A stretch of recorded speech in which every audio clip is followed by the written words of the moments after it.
Selamat pagi menjelang siang anak-anakku. Bertemu lagi dengan Ibu Este di mata pelajaran agama. Nah, beberapa minggu yang lalu kita telah memasuki bab yang kedua. Di bab yang kedua kita membahas sifat-sifat gereja. Jadi aku ada 4 sifat gereja. Yang pertama sifat yang satu, yang kedua sifat yang kudus, dan yang ketiga sifat yang katolik, dan yang keempat itu adalah sifat yang apostolik. Jadi hari ini kita akan membahas sifat yang ketiga, yaitu sifat yang katolik. Jadi aku tetap perhatikan video ini dan salam sehat, salam SFD, Tuhan memberkati. Nah, sebelum memulai kegiatan pembelajaran kita, aku alangkah baiknya mari kita membuat tanda kemenangan Kristus dalam nama Bapa dan Putra dan Roh Kudus. Amin. Materi kita hari ini yaitu gereja yang katolik. Seperti yang telah Ibu sampaikan tadi bahwa hari ini kita akan membahas sifat gereja yang ketiga, yaitu gereja yang katolik.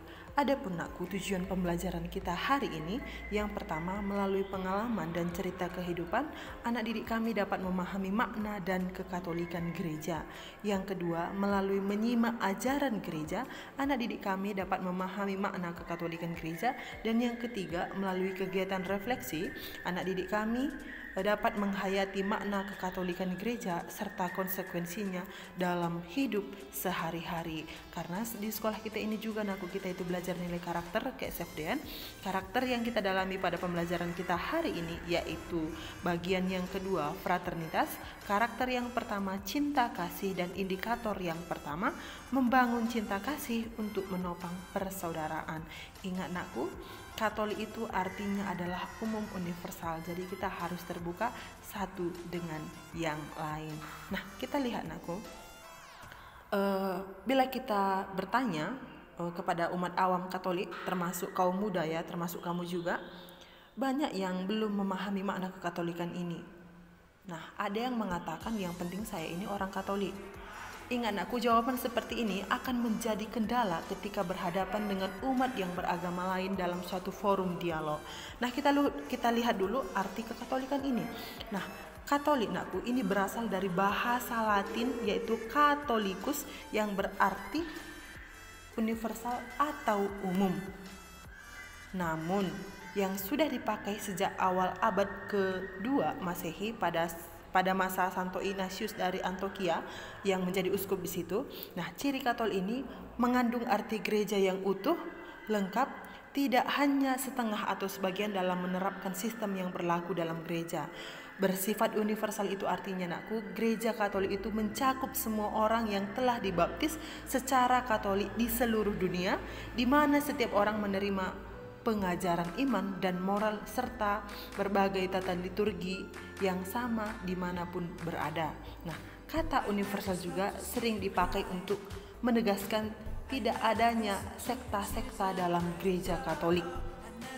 Nah, konstitusi Lumen Gentium nanti dalam pembahasan kita ajaran gereja, konstitusi Lumen Gentium Konsili Vatikan kedua menegaskan arti kekatolikan itu suatu umat Allah itu hidup di tengah segala bangsa di dunia karena memperoleh warga dari segala bangsa.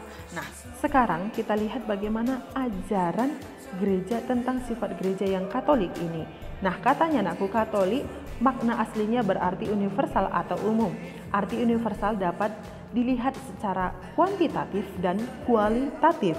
Nah, gereja itu Katolik karena gereja dapat hidup di tengah segala bangsa dan memperoleh warganya dari semua bangsa. Gereja sebagai sakramen Roh Kudus mempunyai pengaruh dan daya pengudus yang tidak terbatas pada anggota gereja saja, melainkan juga terarah kepada seluruh dunia. Ingat, bukan hanya kepada anggota saja, melainkan juga terarah kepada seluruh dunia. Nah, gereja itu Katolik karena ajarannya dapat diwartakan kepada segala bangsa dan segala harta kekayaan bangsa-bangsa dapat ditampungnya sejauh itu masih baik dan luhur. Nah, gereja terbuka terhadap semua kemampuan, semua kekayaan, dan adat istiadat yang luhur tanpa kehilangan jati dirinya. Nah, sebenarnya gereja bukan saja dapat menerima dan merangkum segala sesuatu, tetapi gereja dapat menjiwai seluruh dunia dengan semangatnya. Oleh sebab itu nakku, yang Katolik bukan saja gereja yang universal, melainkan juga setiap anggotanya, sebab dalam setiap jemaat atau umat hadirlah seluruh gereja. Nah, setiap jemaat adalah gereja yang lengkap, bukan sekedar cabang gereja universal saja. Nah, gereja setempat nakku merupakan seluruh gereja yang bersifat Katolik. Nah, gereja bersifat Katolik berarti terbuka bagi dunia, tidak terbatas pada tempat, tidak terbatas untuk bangsa dan kebudayaan tertentu atau waktu atau golongan masyarakat tertentu. Nah, kekatolikan gereja tampak dalam rahmat dan keselamatan yang diwartakan. Nah, iman dan ajaran gereja yang bersifat umum dapat diterima dan dihayati oleh siapapun juga. Kekatolikan gereja tidak berarti bahwa gereja meleburkan diri ke dalam dunia.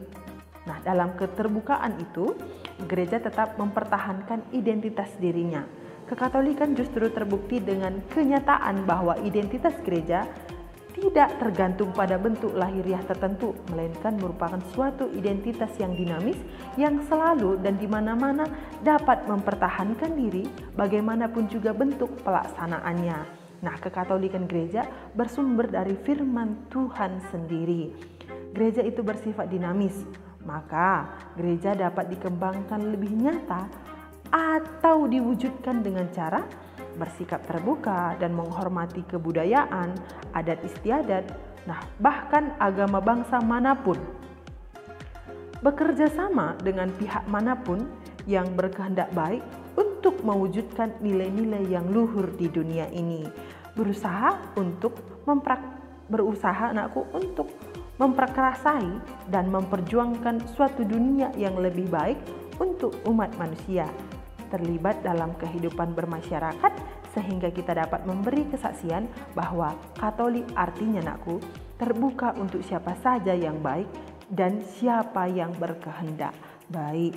Nah, setelah kamu memahami makna ajaran gereja, makna sifat Katolik dari Lumen Gentium artikel ke-13 ini, jadi bahan refleksimu, nakku. Bagaimana upayamu mewujudkan kekatolikanmu dalam hidup sehari-hari? Terlebih-lebih kamu sekolah di sekolah Katolik dan kamu dididik dengan ajaran-ajaran Katolik juga. Mari kamu refleksikan, pikirkan lebih dalam apa upayamu untuk mewujudkan kekatolikan dalam hidup sehari-hari.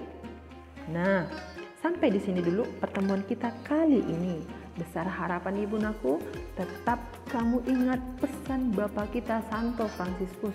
Mari kita berbuat karena sampai sekarang kita belum berbuat apa-apa. Jadi naku, tetap kamu semangat untuk mengerjakan tugasmu. Ibu tunggu tugasmu. Silahkan ikuti aturan-aturan yang diberikan oleh pihak sekolah dan aturan-aturan yang diberikan guru dalam mengirim tugasmu. Kirim tugasmu dengan tepat waktu dan tetap juga pindahkan materimu ke dalam catatanmu. Ibu tunggu tugasmu di classroom dan tetap semangat untuk mengikuti pelajaran selanjutnya. Dan salam sehat, salam SFD. Dan kita tutup dengan tanda kemenangan Kristus. Dalam nama Bapa dan Putra dan Roh Kudus. Amin. Terima kasih nakku, Tuhan memberkati.